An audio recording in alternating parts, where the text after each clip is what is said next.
Welcome to the Detroit Foot Pain Skin Lumps and Bumps Guide. I'm going to go over all the most common stuff, how to diagnose it, and what to do about it. So corns, calluses, tumors, whatever. Let's get to it. So number one, we have corns. These are little pebble-like callus formations that form at the base of your fifth toe, right here in the big toe, right here, or anywhere in the arch or the heel. So they're like little dots of callus formation. And you can keep them away by doing all these variety of things.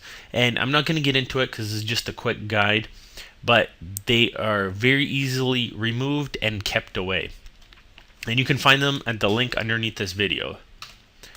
So you can also have not just corns, little callus formations, but diffuse callus formations. It's just a different type of pressure. This is more pinpoint pressure. This is more diffuse friction pressure.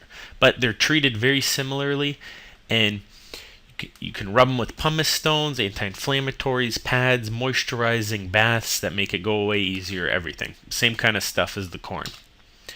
The way you tell warts from calluses and corns are, as you take them down a little bit lightly, calluses and corns don't have blood vessel formation right here. They're both going to have thick skin, but you tell it apart by the red dots right here. And there's a couple great home treatments that after 1 month or so get about 80%, and they're very cheap to do. Same place under the video. Foot blisters, I recommend not popping them if they're as small as this guy right here, but if you have a big, huge fluid ones, multiple ones, you may want to look more into what's causing it. And if it's just a friction blister, which 99% of people are going to have, you have to look into petroleum jellies, how to cover them, what to use to cover them, what might be wrong with your shoes, and what might be wrong with your biomechanics. Plantar fibromas.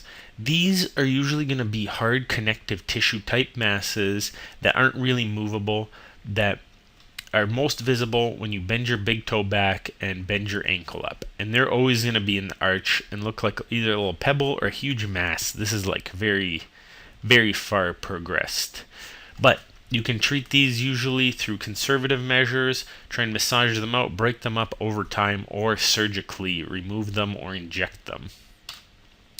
Ganglions or lipoma. Whereas the fibroma appears in the arch and at the bottom, on the top of the foot you can get a bubble here, or the big toe, or even on the outside of the ankle most commonly, the three most common spots. And these are soft, kind of movable, but not always movable. And a ganglion is fluid filled. It could be drained or knocked back or surgically removed. And a lipoma, while not dangerous and you shouldn't be too worried about it, the only way to remove it usually is surgically. But again, if you do have a dangerous tumor, don't just rely on a guide on the internet.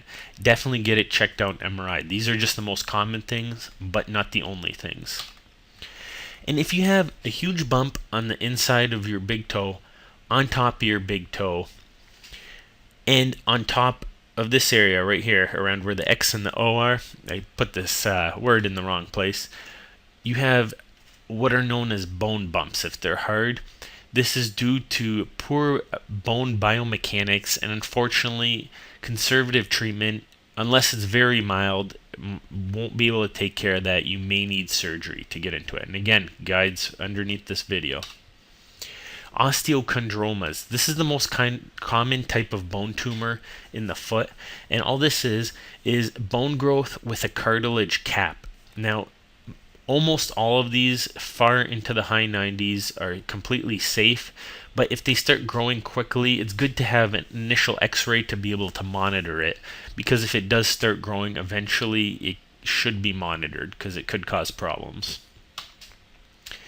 Nail psoriasis. If you have psoriasis like on the back of your arms, on the tops of your legs, silvery plaques on the bottom of your foot, your nails may kind of look like this, with pits, with what's classically known as an oil spot sign. And we have a great guide of 25 things that you can do to keep an eye on these nails and keep them a lot healthier than this.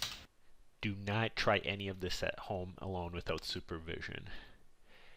This is presented by Michigan Foot Doctors. If you think our information helped you, give us a thumbs up and come visit the site for even more.